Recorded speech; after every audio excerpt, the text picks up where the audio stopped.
A direita é homofóbica. A direita. Porque é uma coisa que fica nessa coisa assim, a esquerda gosta de preto, a esquerda gosta de gay, a esquerda gosta de mulher, e a direita...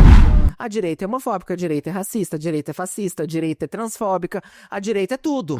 É tudo. Vamos lá, o que quer dizer homofobia? Quer dizer aversão, repulsa a uma pessoa que é homossexual, trans, enfim.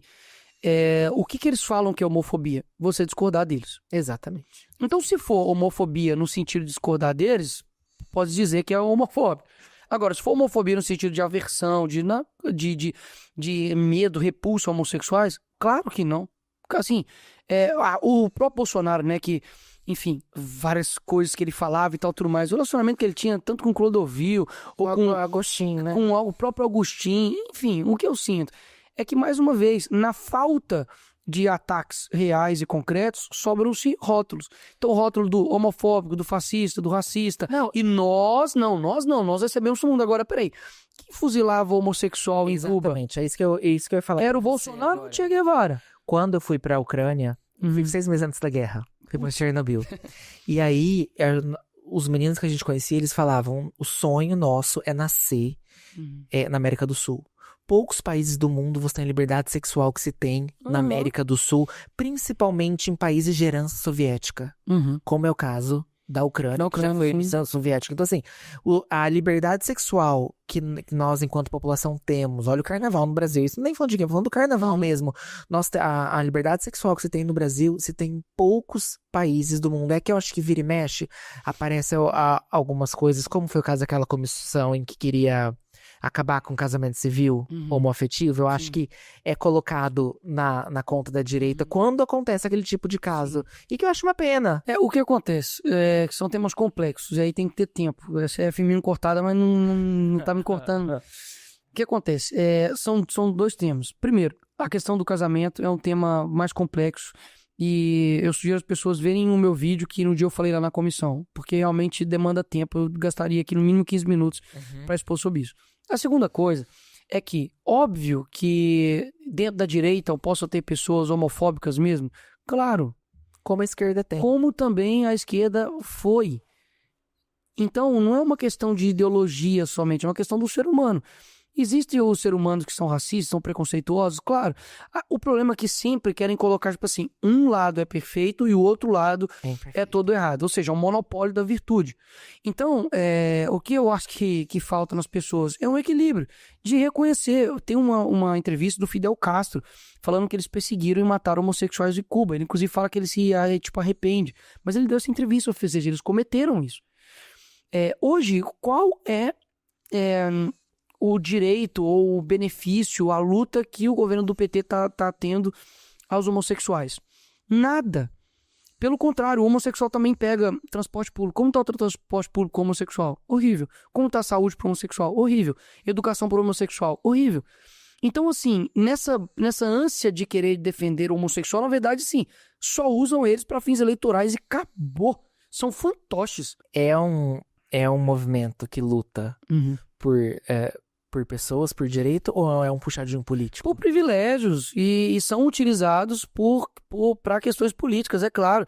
Tem aquela rampa lá do Lula, quando ele subiu aqui ao Planalto, né? Que tinha acho que era uma pessoa PCD, tinha um índio, indígena, era de ministro, tinha não sei o quê. Amigo, os ministros praticamente tudo homem. As outras mulheres que eram ministras, as 3 foram demitidas, ou seja, representatividade. Sem aparente motivo, né?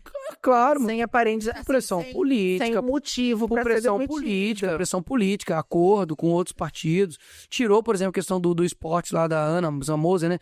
Colocou um cara que era do PT. A Aniele virou um elefante branco, né? Entendeu? Assim, porque eles não têm que fazer com ela, né? Porque Não tem. Vai fazer o quê? Quando, assim, entre aspas, era o Bolsonaro que tinha encomendado a morte da Marielle, ela era uma bandeira. Exatamente. Nem se fala mais de Aniele. Não, ninguém tá nem aí. Eu digo assim, a esquerda que sempre falou nisso, quando viu lá que, poxa, o próprio...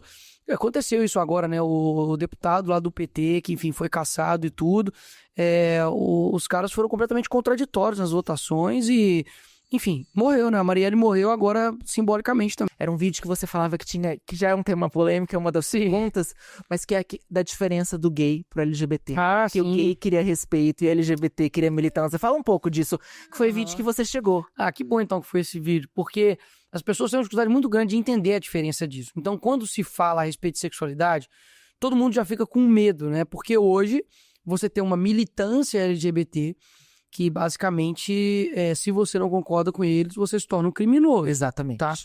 Então, eu sempre falo isso com as pessoas. Gente, nós não estamos aqui combatendo a sexualidade de ninguém, porque você pode ser o que você quiser e eu não me importo real. Agora, é muito diferente da militância LGBT, que vai impor várias coisas. Sentimentos, vai impor a visão de mundo deles. Gênero, tudo. Criança. E se você falar não pra isso, você se torna um criminoso. Como se eu falasse assim, eu sou cristão. Se você não acredita em Deus e que Jesus é o Salvador, você é um cristãofóbico. Que isso? Isso soa democrático? Não soa. Nem um pouco democrático. Então eu sempre coloco isso porque as pessoas, enfim, por conta de mídia, por conta de influenciadores, enfim, de esquerda, que gerou um medo tão grande nas pessoas de falar sobre isso, você pode xingar qualquer pessoa, né? E falar dar opinião, na verdade, sobre qualquer pessoa. Sobre padre, pastor. Ah, não, padre não sei o quê, pedofilia. Pastor, ladrão. Cristão é isso, fulano é aquilo, polícia é isso, é aquilo. Mas quando você vai falar da militância LGBT, você não pode. É uma pergunta, assim, porque eu te pergunto isso porque é uma das minhas bandeiras. Sim. Que talvez se foi um movimento social um dia lá na década de 70, com os caras levando porrada em Nova York, aquele pessoal deve ter vergonha do que virou. É porque eu não enxergo como um movimento social que luta por direitos. Eu enxergo como um puxadinho político. Vou te dar um exemplo. Né? Assim, queríamos poder adotar uma criança ou casar no cartório, alguma coisa desse tipo. Conseguimos. O que a gente faz com isso? A gente briga por pronome, por banheiro. Então, assim, é o que eu sempre falo pra vocês. Isso aqui é um puxadinho da esquerda. Sim. Né? Essa narrativa de vocês, que é o país que mais mata LGBT no mundo, e que eu acho que é a bandeira de todos que estão ali no Congresso, é uma grande mentira. Não, e aí eles vão levantar a bandeira do Hamas, bandeira enfim, da Palestina. Vai lá falar que não, eu quero ter um banheiro próprio, você não vai voar de um prédio, porque os caras fazem dessa forma. Então, as duas maiores paradas LGBTs que tem no mundo, Israel, né? Israel e a Avenida Paulista. Então, que país é esse onde você tem aí, não sei a porcentagem de homossexuais no mundo ou no Brasil, mas, sei lá, por dados, eu acredito de trans e tudo, sei lá, sejam 2%, 2%, que eu acho que ainda, enfim, é muito. Mas 2%, eles têm representatividade em tudo. Tudo. Todos os filmes têm um homossexual, todos os seriados, todos os documentários, roupas, tem um mês só pra eles, né? O Pride Month lá nos Estados Unidos. Enfim, tem várias políticas sociais, etc, que os caras fazem só voltado pra isso. Então, assim, não é uma luta por direito. O que eu falo pra vocês é assim, gente, a gente tá no país, por exemplo, de Ludmilla, de Anitta, de Pablo Vittar, mas já foi o país de Cazuza, de Renato Russo, de Cássia Eller, né? Sim. Tudo bem que a nossa cultura despencou de qualidade, mas assim, você tá falando que esse país é o que mais mata. Olha a Farm de Amoedo no Rio de Janeiro, Carnaval de Salvador, Bloco de Ivete, de Cláudia Leite. É deste país que estamos falando. Sim. Este é o que mais mata? Não, nós estamos falando do país do Clodovil. Exatamente. Do Clodovil, que falava abertamente já naquela época sobre ele não concordar com diversos pontos que essa militância fazia. Então, sim, é um ponto que fico feliz de ter, enfim, compartilhado e seguido a partir desse vídeo. Foi muito legal. Você entrou nessa diferença do gay e do LGBT. Porque eu valorizo quem tem uma honestidade, mesmo que seja difícil, porque esse meio é muito persecutório. Mas olha só, a gente tem que ser honesto no sentido, esse dado de que é o país que mais mata LGBT no mundo, ele é de uma ONG que chama Grupo Gay da Bahia, que eles contabilizam todas as mortes a partir de notícias de jornal. Ou seja, a partir desse pressuposto, ele já não é dado oficial, tá? Então, por exemplo, se cair um raio em mim, tô na conta. Se tiver briga entre pontos de prostituição, cai também na conta. Eu quero saber o seguinte, como é o clima no Congresso Nacional fora dos recortes de internet? Por exemplo, ano passado a gente teve aquela questão com a Júlia Zanata, com a Erika Hilton, e que foi uma delícia acompanhar, era uma quinta série. Aquilo lá era um puxadinho da quinta série, uma delícia.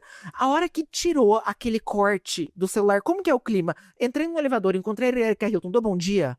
Cara, André Glaze Hoffman falou lá, boa tarde. Existe espaço pra isso? Como é? Cara, existe, eu sou muito de boa, porque pra mim, ser tolerante é tolerar o intolerável. É como perdoar. Perdoar o perdoável não é perdão, você tem que perdoar o imperdoável. Então, eu de fato sou tolerante. Eu converso. Essa é a sua maturidade. Eu olho, tipo assim, eu troquei, teve um dia, tipo assim, eu tava com a minha filha, com a Aurora. O bolo tava passando, eu brinquei, ó, filha, já vi um bolo andando. Brinquei assim, deu uma desconversada assim. E ele dá oi? Como que é? Ele responde? Responde assim.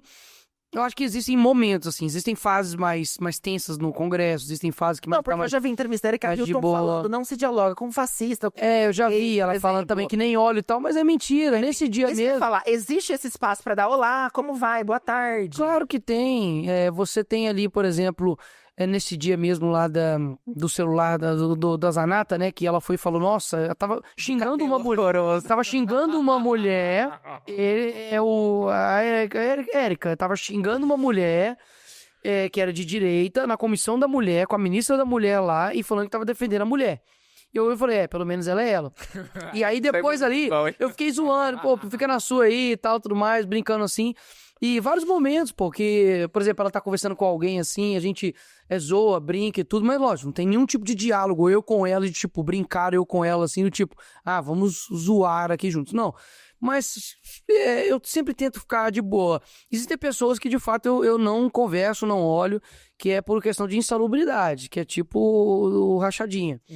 Então, pô... Mas aquilo ali não dá. Não dá porque é um nível de desrespeito, de baixaria, de falta de dignidade absurda. Eu acho que, bicho, Érica, esse pessoal assim, Boulos, os caras têm uma defesa ideológica cega, sabe? São ventrílocos. Ela tem essa bandeira aí do 6-1, tá? Sim. E que você precisa ter diálogo pra passar aquilo no Congresso.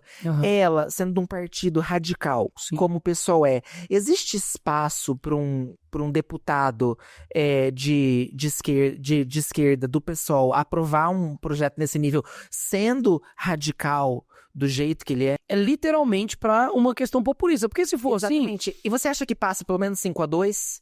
Então, Vai existir, você acha que vai existir esse diálogo de 5-2? Eu acredito que seja um ideal, eu acredito que a própria escala 6x1, ela tira até mesmo a dignidade da pessoa de ter enfim, um tempo livre para poder fazer o que ela quiser. Se, por exemplo, ela precisa ir num hospital, ela precisa, sei lá, resolver alguma coisa talvez estética, sabe, do nariz dela, do dente dela, não tem tempo, então não tem tempo de viver a vida dela. Eu vi você falando que o funcionário, o colaborador, deveria poder escolher a quantidade de horas que ele quer trabalhar. Sim, hoje, né? por exemplo, você não tem uma liberdade do tipo de você fazer essas negociações como há, por exemplo, nos Estados Unidos, né? Sim. Pelo contrário, tem empresas que tem que ter uma reserva só de reclamação trabalhista, porque a gente entra lá só para poder tirar uma grana a mais do empregador. E a gente sabe que, mais uma vez, é uma série de medidas que fazem a gente estar nesse estado ruim, da pessoa trabalhar tanto e receber pouco. Como que você acha que você conquistou o respeito que você tem sendo tão jovem? Porque você chega no primeiro mandato, Sim. E hoje você, assim, pelo menos mediaticamente, eu não sei como funciona em termos de politicagem dentro do Congresso, mas o que nós, em termos de público, assistimos enquanto consumidor de mídia, de portais e de televisão, diria que você hoje é o deputado mais relevante mediaticamente, né, que mais reverbera aí na mídia da direita. E até, assim, arrisco a dizer que da esquerda quem mais aparece na mídia é Erika Hilton. Eu acredito que vão ser as duas maiores votações do ano que vem de direita e esquerda, né? Eu sempre traço esse paralelo, né, do mais relevante na direita e o mais relevante na esquerda. E fica a pergunta pra você, como que você conquista o respeito e esse posto sendo tão jovem? Eu acho que a comunicação, ela não tem segredo. Muitas pessoas acham que é por conta do fundo preto, da blusa preta, das edições. Não é isso. Eu acho que do tanto que eles fazem também e não dá nem 1%. Não, mas peraí, você já era antes do vídeo do Pix, né? Quando você fala de vídeo preto e de blusa preta... Não, eu digo assim, que isso foi foi um marco, digamos assim, histórico. Foi um divisor de águas na tua vida? Eu acho que pode ter sido no seguinte sentido, de que, poxa, um vídeo fazer com que o governo Lula recue sobre uma medida fiscal... Tipo, isso mostrou que não eram só vídeos. A força da internet, porque as pessoas ficam assim, não, é só videozinhos e tal. Opa, esse tempo não é videozinho agora e também não era videozinho o tempo todo. Porque todos esses vídeos, seja os vídeos que eu fiz antes da minha campanha, os vídeos que eu já falei sobre o Felipe Neto, tá lá, inclusive até hoje um dossiê sobre ele, Todos esses vídeos, quem tá de fora e é da política velha, fala, só videozinho, o cara que tá lá falando. Só que eu fui construindo isso ao longo do tempo. Então, eu não sou um ex-Big Brother Então que, tipo, ganhou um monte de seguidor num dia, no outro ninguém me lembra mais de mim. Então eu posso botar que este vídeo foi um resultado de vários vídeos? Com certeza, de anos, na verdade. Já teve vários vídeos meus que nunca bateram 1 milhão, mas eles fizeram um levantamento, não sei quantos vídeos meus que bateram já mais de 1 milhão de visualizações. Pra quem olha de fora, fala assim, só um vídeo aí qualquer, mas todo esse tempo eu tava lá, eu tava fazendo as fissuras nele, entendeu? Olhando pra trás, eu acho que aquele momento, em 2013, quando começam aquelas manifestações que dá início ao impeachment da Dilma, é um momento que não é que o governo recua. Bom, naquele momento a gente recua ali, o aumento da passagem no Rio de Janeiro, mas novamente recua. E eu acho que é a primeira vez que eu lembro, desde aquela vez, que uma manifestação popular... Bom, eu vou botar como uma manifestação popular. Tem internet, é uma manifestação popular, mas assim, não a gente não física, né, na rua. A gente não foi pra rua com faixas, bandeiras e cartazes, mas eu acho que foi a primeira vez, desde aquele momento, que o governo recua. Eu também acho. Até mesmo porque... Não é que eu acho. Eu tenho certeza, porque foi uma coisa tão fora do, digamos assim, do comum, que você mede, por exemplo, como que as pessoas gostaram, me acompanharam, que naquele dia, em um dia, eu passei a quantidade de seguidores do Lula. Eu tava com 11, eu acho que milhões e tudo, ou 12. A gente tem um grupo dos gays de direita, né? E uma das coisas que a gente conversou no grupo aquele dia foi que, claro que você já era relevante na direita, mas você furou a bolha aquele dia. Não foi. E é muito legal quando um parlamentar de direita consegue dialogar e conversar com outros públicos. Eu também acho muito legal. E eles buscam de esquerda que vão falar que é fake news e tal, mas eu acho... igual a Haddad vai falar que foi... Mas assim, quem protege a esquerda vai proteger a esquerda. Eu acho que você conversou com o centro aquele dia, né? Vamos botar dessa forma, você conseguiu conversar. Eu acho que com digo o mais do que o centro. Eu acho que eu consegui atingir pessoas que não estavam ligadas sobre o que estava acontecendo. Pessoas apolíticas. Entendeu? Pessoas que não querem saber disso. Até mesmo porque eu luto por uma política que, se eu não te encher o saco, eu já sou o melhor político do mundo. Tipo, o brasileiro, o Brasil deixou de ser o país do futebol para ser o país da política.